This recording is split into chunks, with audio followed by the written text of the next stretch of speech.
Greetings, dear, precious, magnificent spirit soul that you are. It's always so important to always remember who you are and never forget. That remember the divine and never forget. Now my topic, how to get rid of troubles. Be trouble-free. How to be trouble-free. First of all, to be free of anything, you have to look at what's causing it, what's bringing it there.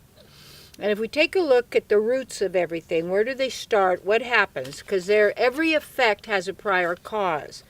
That's why when you say, oh, we're just treating symptoms, but there is no cause, so there's no cure. Well, that's what is said because you could sell a lot of pharmaceuticals that way, but every effect has a prior cause. So when you go to the cause, you go to the root of the problem. You can take the problem out by the roots, and you don't have the problem anymore because it's not growing there, because you're not feeding it. You're not doing what doesn't work. And there's like a 3-step program. First of all, whatever it is, whatever trouble or whatever problem is there, what is causing it? And the cause of most troubles and problems is a desire for material goals and objectives, things that override then a person's kindness, love of self, love of others, divine path, where we work and endeavor for the welfare of all living entities, including animals. That, when you find the cause, you see, that's when you have to eliminate the cause, because most troubles and problems begin because we're not honoring the self, honoring the divine, who we are, because we've been taught to desire a material thing or goal. And that's what happens. People then treat other people as things, to use them. Like so much sex has nothing to do with love. They call it love or child love or big love. No. There's no love involved at all. It is usury. It is exploitation. It is power over. It is domination. It is a cruelty in us, because the person is ignoring that the other person is a person, is somebody's there. It's like a lot of parents are so busy out there paying the bills and working out there to pay all of the expenses that they've accumulated in this situation, because we're always being programmed to believe you need more stuff and more things and to be better and to make it look like you're successful and everybody else has it, and then I want it, and I want a Sub-Zero freezer, but all I have is a bag of peas in there, but at least it's a Sub-Zero freezer where you probably don't need any of it at all. And you look at what are we doing in our lives in order to attain a material object, a thing, a status, an objective of some kind that is a material thing. And so then we discard and ignore that there's a person there. And like parents with children, oftentimes children say, nobody ever listened to me. And I know I was really preoccupied a lot when my children were small. And I was there with them all the time because I was a stay-at-home mom. It was great. And then as they were getting older, that's when I knew I was going to go back and do work and do that. So little by little, I prepare myself for when that time would come, so they could then go out and they would be doing their lives. But how troubles most always begin is a material desire that overshadows that there's a person over there that can be harmed or hurt, an animal harmed or hurt, cause suffering, distress, or misery to another living entity, because you want a car, you want money. This is what people do.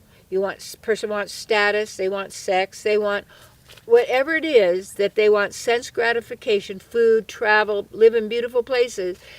And they call them collateral damage, as if someone has to lose for someone else to win. And that's what gambling is about. That's why it's so bad, because it's always about some people losing so some people can gain. And that is not the way of the divine. That is not the path of joy. That's not the path of happiness and love and true prosperity and true wealth of who we are. So the key right here is, take a look at your troubles. And the troubles all start with materialism. You're not good enough. Your body's not good enough. You don't have enough stuff.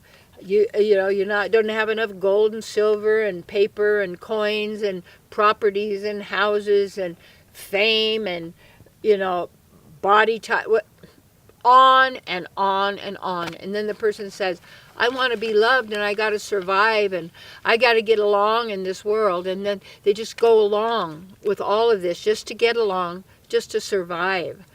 When, how do we take our power back? We take it back one moment at a time. Every moment is an opportunity. Every relationship is an opportunity. Every encounter with anyone out in the world, whether it's the electrician or the plumber person or the person at the market, how are you with each and every person? And do you acknowledge them as a person over there? To me, it's really cool, because as the body changes and you see the appearance of age and such in the body.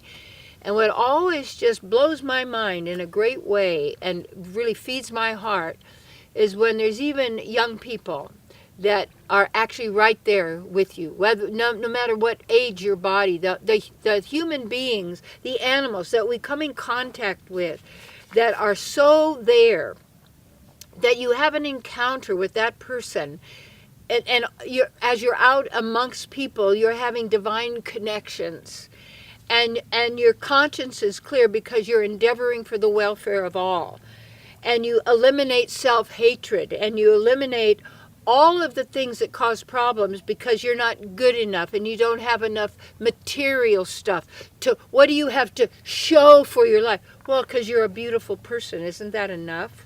Yes. And making children, and people feel you're not good enough because you've never really made anything out of yourself. What do you mean? How can you make something out of yourself? Yourself isn't a thing that is made. You were not made. And people say, well, the body, it's been alien intervention and working with, the ancients, and they've been making these bodies. And well, hey, yes, no, maybe, but you know what's true for me? Who I am is beyond bodily concept of this material life and the material body. And whatever form I'm in, just as I notice my little kitty cat, she's a real person there, and she's thoughtful and kind and loving. I got to keep her away from the birds. That's my big deal. But anyway, there's somebody there. And she's thoughtful and kind, and we communicate. Whether it's a dog, a cat, an elephant, a horse, cows. Cows are magnificent beings. And the milk that is given. And it has to be raw, you see, and it has to be healthy. So all of this stuff, even giving people bad food, is because of the money they're going to make. I heard people in Asian, some people are eating plastic rice. And some places that they're selling, I think in Chinese health markets, dried baby parts, human baby parts as health food. Cats and dogs. And weight. Or people say, well, we're eating bugs now because we need the protein. Everything has protein in it. You see, it's all this carnivorous life. So I got to eat that animal because I got to survive in my body. And besides, I like the taste and the sauce. Yeah. And they'll take the life of another, and that's cause it doesn't take the life. There's pain and suffering. Why? For a material benefit of physical sense gratification. And then it justifies everything. But what happens to people like that? They lose their divineness. They lose their humanness. They become inanimate objects. And then they become all willing to have stamps on their body of chips and because we got to monitor everybody and we know where they are. We got to prevent terrorists. Your mind is the greatest terrorist weapon ever invented. And if you don't believe me, start noticing what the mind has been doing to you and does to others, and then what comes out of the mouth. And then all of the troubles, they come from the attachment and the desire for stuff, things, acknowledgement, appreciation, glorification, fame, and fabulousness of who I am, even though I can take everything from everybody else because it's all about me. But it's all about you and me and us and who we are. So how do you get rid of problems? You have to start right in the moment. In each and every encounter that you have, what are you doing? To stop justifying, stop lying to yourself. That's the only thing. And then center. And when you do that, acknowledge and recognize the divinity and the sweetness and who all beings are and animals. And yeah, they're in different places in consciousness and they're this and that. And you have to have discernment who you hang out with. But the real key is, instead of being materially motivated, be lovingly and divinely and empowering motivated. And then you won't have problems and troubles. You will be living trouble-free, bountiful, and joyful, because we're living then in the spiritual world. Your world is a spiritual world.